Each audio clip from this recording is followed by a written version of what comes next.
Nous vous en parlions hier. Une série de cambriolages avait été constatée à Moorea entre 2020 et début 2022.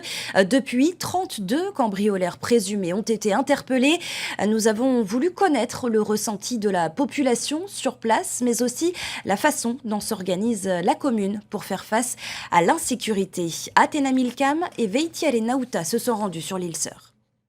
À moins d'une heure de Papeete, Moorea et son cadre idyllique a été récemment le théâtre de séries de vols. Une vague d'arrestations a eu lieu récemment, le résultat d'un travail collaboratif entre les gendarmes et la police municipale. En Polynésie, il y a Moorea qui est carrément monté, mais il faut qu'on arrête là. Ça fait aussi les crises de Covid, après il n'y a pas de travail, ils se traînent partout aussi, ces jeunes-là. Je viens de là aussi, hein. Il n'y a pas de secret.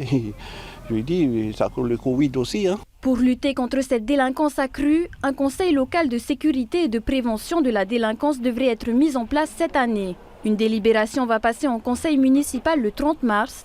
Elle sera suivie d'un diagnostic local de sécurité.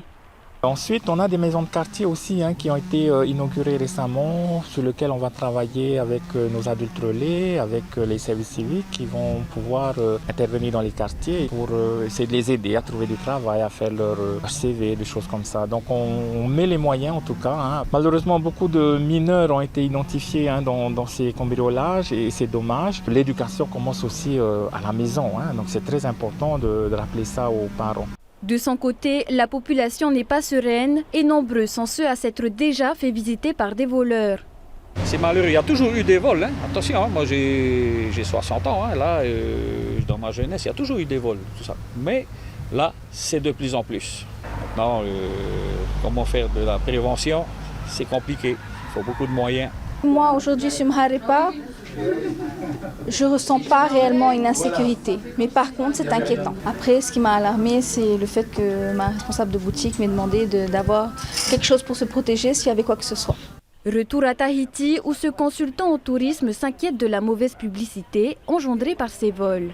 Quand un touriste, et ça arrive souvent, va à la plage publique de Tahiamanu ou de Tem1, il sort faire son snorkeling et il revient avec ses affaires, son volet, avec ses passeports, ses cartes de crédit et tout son argent, ce n'est pas une très belle image pour la Polynésie, surtout quand il va sur les réseaux sociaux où ils vont dire « Don't go to Moorea, il y a des vols ». Donc je pense que ça, c'est une très mauvaise image pour nous.